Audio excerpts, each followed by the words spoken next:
Yo, so what is going on, ladies and gentlemen of the internet? Mine, of course, is the Big Mac, and today I'm going to talk to you guys about addiction and my struggles with addiction and why I came down the road to addiction and eventually came out of the road of addiction. Now, my addiction or my addiction substance of choice was actually nothing illicit. It wasn't your usual of the illicit drugs which you can name off the top of your head and you can imagine what you can imagine. Mine was actually an addiction to painkillers, and more specifically, the painkiller that I was most addicted to was a solution called Oramorph, which is basically oral morphine. Now, I'm going to talk to you about why I got into that whole addiction, which lasted about a year, I'd say, and what I did to kind of overcome it and how it started. Now, I was never just a bit of backstory. I was never addicted to anything before in my life. I mean, you could say gaming is an addiction. I don't carry that opinion personally. I don't carry the opinion that you're addicted to gaming, but I suppose it is an addiction in some cases. It may be in some others, but I don't believe it in myself that I was ever quote unquote addicted to gaming. I had a high dependence on it, but I was never addicted to it. And the way that I got addicted to morphine and my gateway to trying it was actually post transplant. Now, obviously, with a massive operation like a transplant, painkillers are administered, and I soon found, because it was my first time ever with big painkillers. In fact, it was the biggest operation in the family for a good amount of time. I found that the feeling that I got from morphine was something that I really enjoyed. It was something that allowed me to chill out, to zone out, and to listen to some amazing songs. In fact, my love for Pink Floyd, even to this day right now, stems from my first experiences with morphine, on how it actually made me feel and made me see visions of stuff and make me taste colors. You know what I mean? And I I'm not gonna lie, I did find that that kind of looseness, that escape from reality, something that I really enjoyed. And I'm not promoting it, and I'm not promoting any sort of drugs or illicit drug use or getting addicted to anything. I'm just talking on my experiences only, so I do hope that nobody does get offended. So it's kind of a late trigger warning, but this is probably best where to put it in this video. And after I was discharged from hospital, I was completely fine. I was completely fine up until about a month afterwards, when I needed painkillers again, which was, I was given pretty much paracetamol after I had my transplant and after I'd been discharged from the hospital, which to this day, my doctor, my GP, who I'm very good friends with and I have a very close connection with, still doesn't believe that I was only discharged with very little. In fact, I don't even think I took the actual paracetamol, because I'm really against the NHS taking and putting out a prescription for paracetamol. If you don't understand that, I'll leave a link in the description why paracetamol on the NHS is an absolute stupid idea, but I will leave a link in the description for that if I remember to. And I got given my first taste of oral morphine, which, before, I ought to kind of stress the difference. When I was in hospital, I was given PDA morphine, which is the little morphine pump that you would get, that would administer every 5 minutes whenever you requested it. You could only request it every 5 minutes, and it was something that you literally pushed a button and it would administer morphine directly to your veins. And it was, yeah.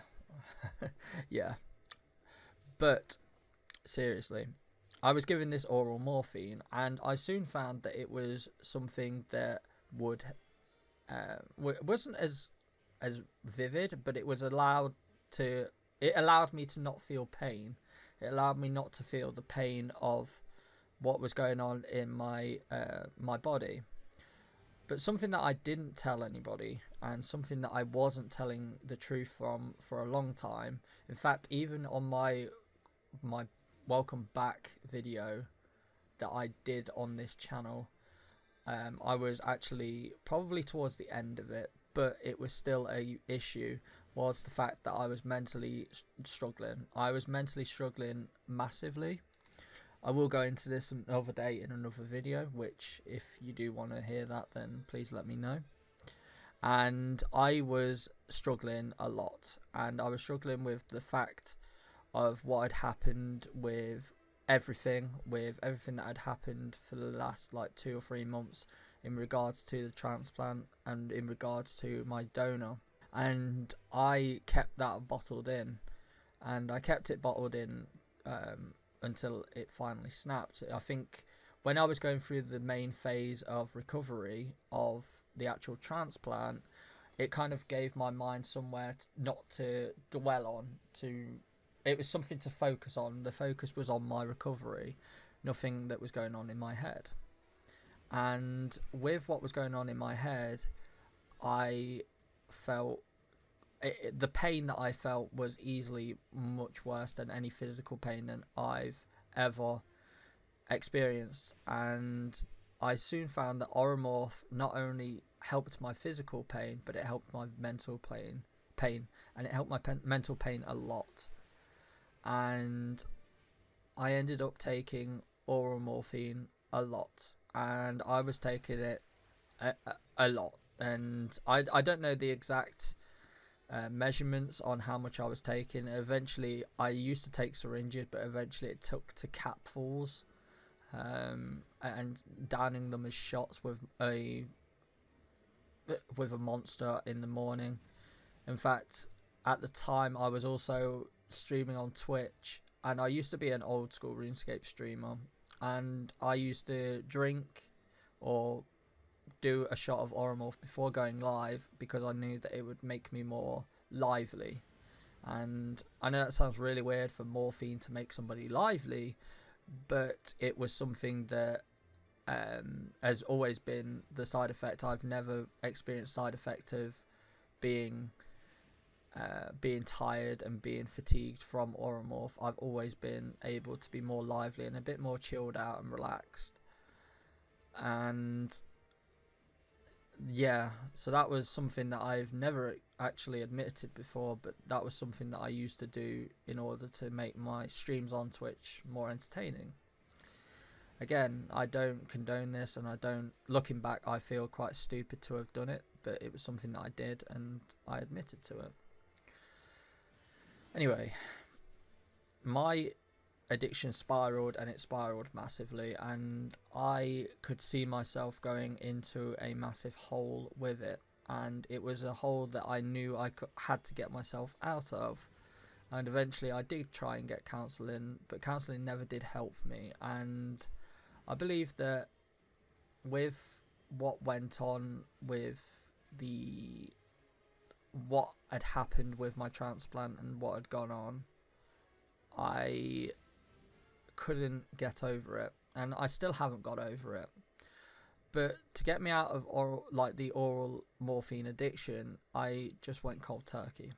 I went cold turkey for a long time. I would keep away from any painkillers for a long time in order for me to completely get it out of my system. Now, I know that having opiates, which is what this is, an opiate-based addiction, and I know that going cold turkey was one of the hardest things that I ever did, and it played hell on my mind, it played hell on my mood, it played hell on my mood swings.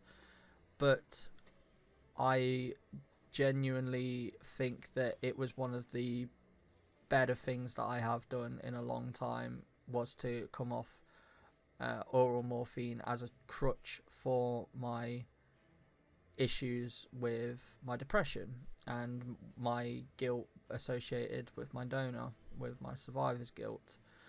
And I did seek counselling. I did seek it again. I tried once and I tried again, and I eventually got through to somebody that that got me out of that place, that got me out of the place where I often was at when I was at the height of my oral morphine addiction, and they managed to put me in a much better place, which unfortunately I'm not still under them anymore. And I currently don't seek any counselling because currently at the moment I believe that I'm doing fine. I like to think that I'm doing fine, but I know that sometimes I'm just fooling myself. But I can say for certain now I can control my emotions a little bit more than what I used to. That's why I used to do, or that's why I do nowadays, more photography and more writing, so that I can kind of express myself and keep my mind off things. I think that the way that my mind works is that I need my mind to be preoccupied, and it needs to be constantly going, because when it's left to go and think within itself, it gets dark. And that was how things started to go with my mental health. But nowadays I still use oral morphine, but obviously for pain. But I can honestly say that I'm no longer using and abusing, which I'm really, really happy about. And I think that looking back, looking now, should I say, I don't give myself enough credit for that idea that I managed to kind of get away from addiction.